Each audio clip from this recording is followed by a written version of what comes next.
as we know it, will soon come to an end. We're gonna die. No, we're not.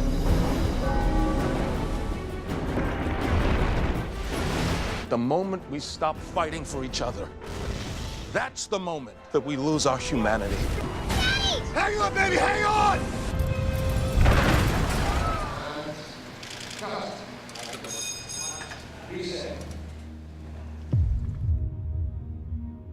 We came up with a cast, I think, which is so right for this kind of parts, and because of that, everything clicks. The last time I had that feeling was probably Independence Day. I always have this kind of rule. I think 80% of your directing is the right cast. So it's only 20% actually I have to worry about. Daddy, it's following us! Don't look at it, get down on the ground! Don't look back, just look at me! Look at me, do I look scared? There's only one person who can play this part, is John Cusack. Brings a certain intelligence to the part. On the one hand, he's an everyman, but has a very ironic and sarcastic voice. What are the odds?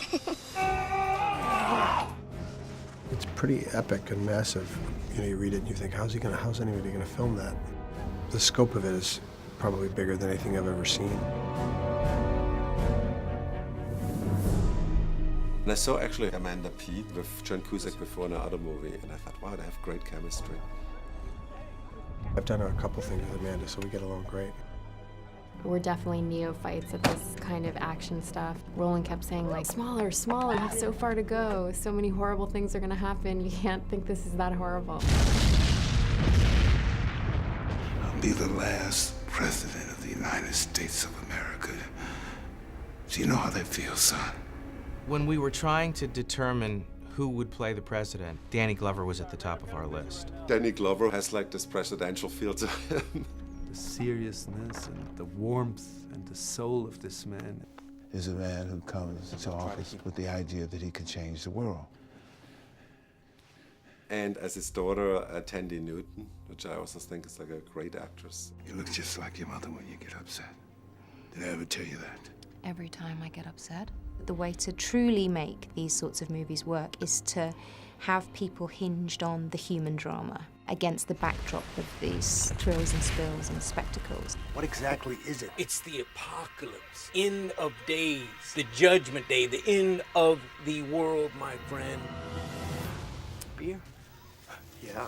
For the radio host, we went to Woody Harrelson. I have goosebumps, people! There was kind of a very short list, but on the top was Woody Harrelson. Washington, D.C.!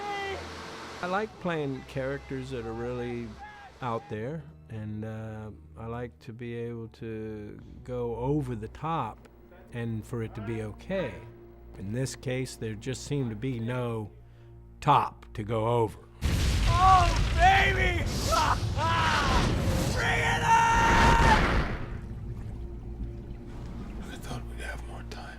Mark Gordon, had worked with Chiwetel Ejiofor. I checked out all his movies, and I cannot just fell in love with him. And mainly because he feels honorable.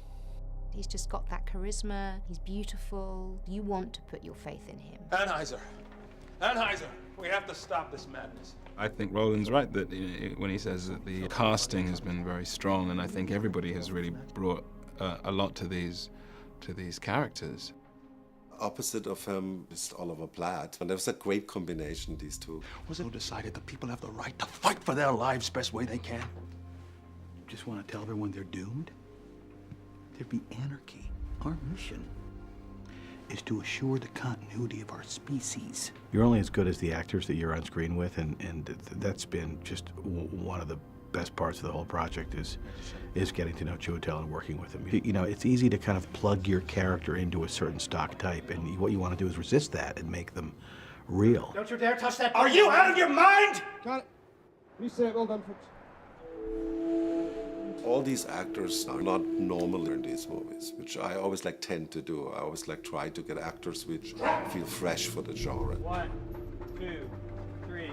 These are consummate actors. They make it so much more enjoyable for the audience to see what's going on, because if they're not engaged in the human story, then all the visual effects and all the special effects and all the spectacle in the world doesn't mean a damn thing if you're not engaged in the emotional journey of the characters.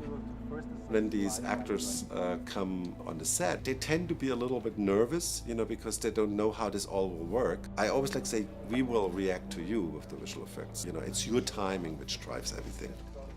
First time I've done it, and it's fascinating. I think once you get used to it and kind of just give into it and enjoy it, it's pretty fun.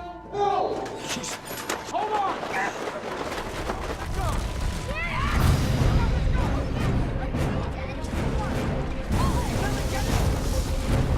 You definitely got to watch yourself because there's a lot of action. You're running around, so you have to nurse some pulled muscles once in a while.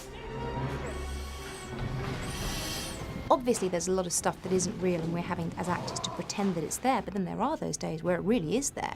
2, 1, action!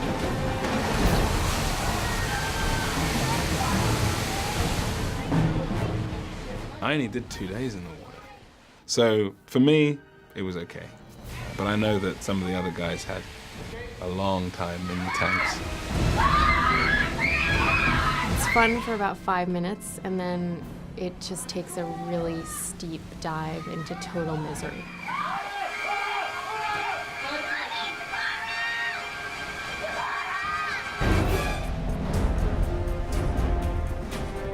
I don't know why people love disaster films so much, but they do. Maybe it's the same psychology as like horror films. It's just like if people can visualize the worst thing happening, it's some sort of release of their fears. One of the central questions would be, can you really tell everybody, knowing that there'd just be mass panic and nothing can really be done about it? But my instinct is, you got to sometimes roll the dice, and I think I'd want to know. I'd like to figure out a few things before the end. I think everybody's different. Some people would want to know, but I'm a terrible worrier, so God knows it would. I don't think I'd want to know about it. An interesting question. Like, who would you call, or what would your last thing you do? I mean, it's the end of the world.